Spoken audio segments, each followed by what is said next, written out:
Hello everyone, welcome to this video. In this video we shall be talking about resolvent equation, but now we are talking about this resolvent equation in the Banach algebra. Just like in the previous case, we have studied about the resolvent equation for operators. The equation is defined in a similar way. So here what we suppose, for any two regular values coming from the resolvent set of x, right?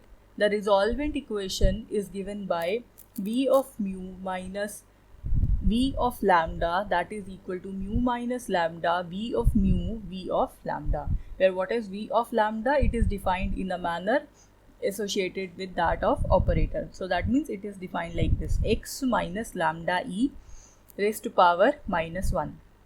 That means x minus lambda e inverse. So you can see the similarity here.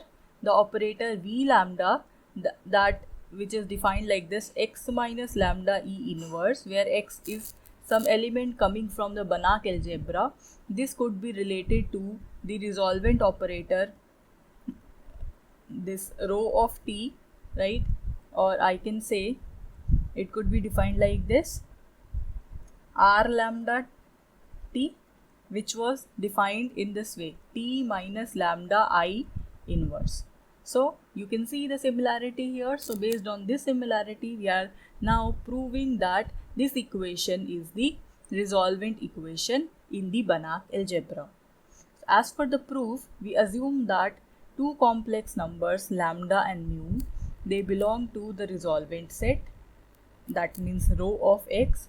So according to the definition, because they are lying in the resolvent set, therefore the element corresponding to these two complex numbers are also invertible. So that means x minus lambda e and x minus mu e are invertible for some element x which is present in the Banach algebra.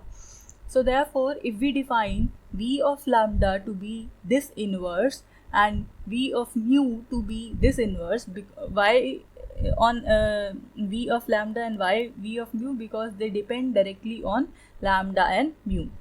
So if we define these two like this, so we are interested to prove this result over here.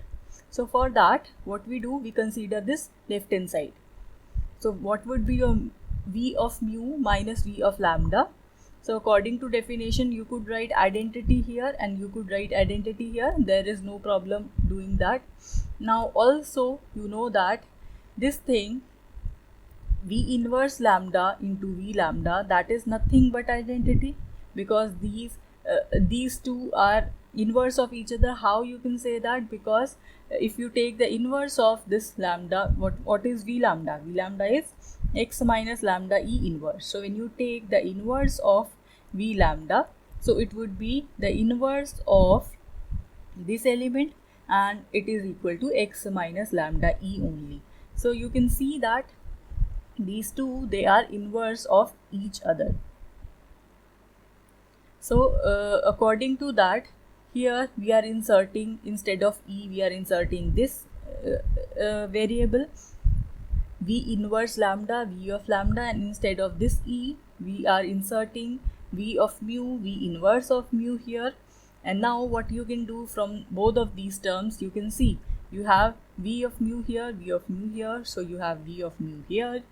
Then you see that you have v lambda here, v lambda here, so you have v lambda here. So we are just rearranging the terms a bit to obtain this equation over here. And next, we are, instead of writing v inverse lambda, we are writing this definition. V inverse lambda is what? It is e minus lambda, x minus lambda e. So accordingly it is x minus lambda e, and what is this term? This would be x minus mu of e. So from here, this x nullifies the effect of this x, so that you may have lambda into e, that would simply be just lambda, and mu into e, that would simply be mu. So you have mu minus lambda, v mu and v lambda. Why this thing could be shifted in front? It is because this is just a complex number, right?